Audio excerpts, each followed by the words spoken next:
Well, Youth Month and Youth Day highlight the urgent need to address South Africa's critical youth unemployment.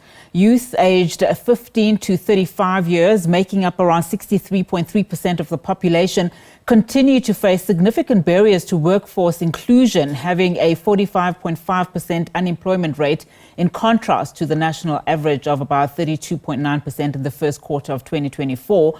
The Deputy President, Paul Mashatile, says he's confident that the Government of National Unity will focus on creating jobs, especially among the youth. Mashatile was speaking during the Youth Day National Commemoration at the old Peter Mokaba Stadium in Polokwane, Limpopo yesterday. Now, Dr. Laura Fisher, Head of Institutional Advancement at Boston City Campus, joins us live to look at the youth unemployment crisis in the country. Dr. Fisher, thank you so much for your time. Well, when we look at youth unemployment, I mean, it is a crisis in this country. You know, when we look at where is the next generation of the workforce, going to come from, are you confident, that statements that the Government of National Unity, for instance, will somehow bring about positive change for the youth on the jobs front? Just talk to us about this crisis and just the possible solutions around it. Well, just to first of all say thank you so much for having me. And it's a real pleasure to be on air with you. I think in terms of the question, where is the next generation of the workforce and what is youth unemployment going to continue to look like? I think I'm reticent to have too much optimism about this being a quick fix. We've had numerous policy frameworks and initiatives over an extended period of time that really have not got themselves off the ground because of insufficient funding, skills mismatch between education and industry, and I think just generally the country's sluggish economic growth and structural issues like high labor costs and regulatory barriers really just continue to make it very difficult for our youth to enter into the job market. Obviously, corruption and maladministration has also diverted resources away from intended programs. So addressing these challenges really does require a comprehensive and coordinated approach involving government, industry, education, civil society to ensure effective implementation and utilization of existing policy frameworks and initiatives. When we talk about, just some of the barriers that are affecting the youth and which ones to break, I mean, addressing bias against youth, how would we even broach that? Just looking at, creating a youth inclusive future of work. A lot of young people, of course, are complaining around that just not enough room for them to enter these workspaces because of that bias.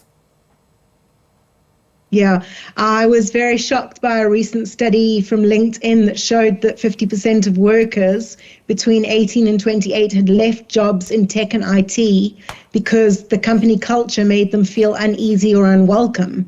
And I can almost hear people listening saying, really? In this day and age, is this still happening? And sadly, yes, it is. So many organizations remain indifferent about bias in the workplace, particularly towards youth, which is, I guess, the very reason that diversity, equity and inclusion initiatives are now so squarely in the spotlight, and organizations are really being forced to look at, addressing this bias against youth. And I think that company culture needs to shift to really begin to make the market much more equitable and inclusive for our youth.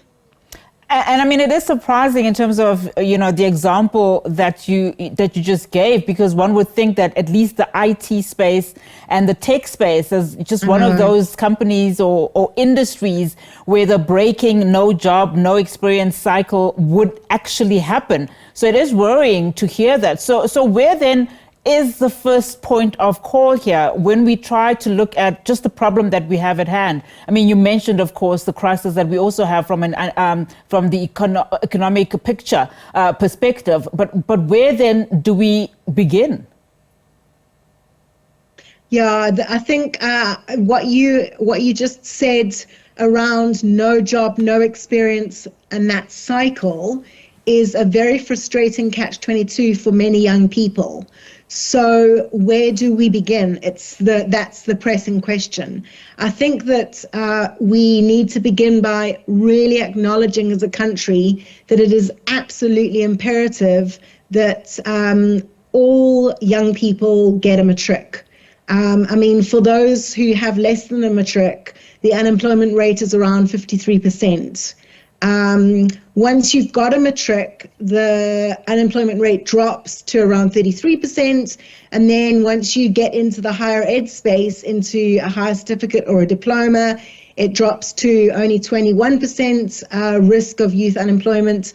And those with a bachelor's degree or higher, then you've got a significantly lower rate of unemployment. So there is hope in that the starting point, I think, is education. Although our educational system is not without its challenges in and of itself, but if we can instill in the youth the importance of education, because it is the thing that's going to open up career opportunities and it's going to open up the possibility of finding employment.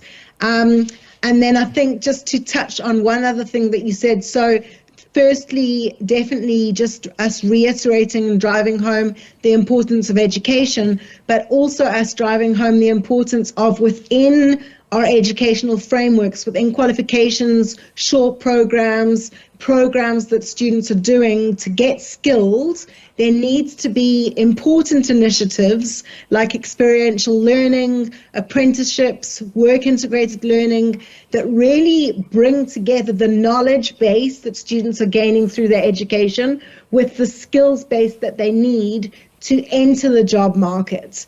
And by giving them those two things, then we're able to really level the playing field and give them a fighting chance in the job market and kind of shift the narrative on no job, no experience, no job, no experience cycle, and invest in the future of our youth and unlock their potential and set them on a path to success. I mean, we talk about it very loosely, but it is a huge burden, for the youth, especially once you have that education and you end up sitting at home, with no job.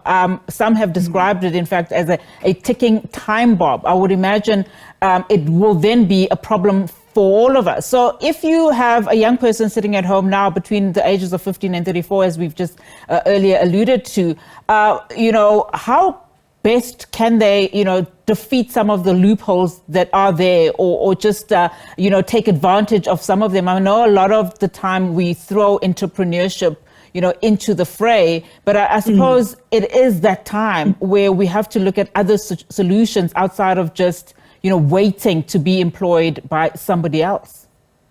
Yeah, I would say, from my perspective, my belief in each individual person on this planet is that they were put here for a purpose. And in order to unlock your potential and to unleash a brighter future, you really need to tap into what your purpose is. And I think this is often where, as you describe, youth sitting around not sure where to go, the first place they need to go is inside themselves to decide what is it that I want to contribute to this world, to building a future that is worthy of my highest aspirations. So yes, entrepreneurship is a great option because one can start a business and gain some traction, hopefully, and some funding. But really, it actually begins within ourselves. The most innovative platform for your career roadmap lies in you, and in you identifying your strengths, your interests, your career aspirations, and then taking the next step and pursuing the support that you need to really thrive in your strengths, interests, and career aspirations. So I say rise to the challenge of looking inside and then unlocking a future that is really worthy of your highest aspiration.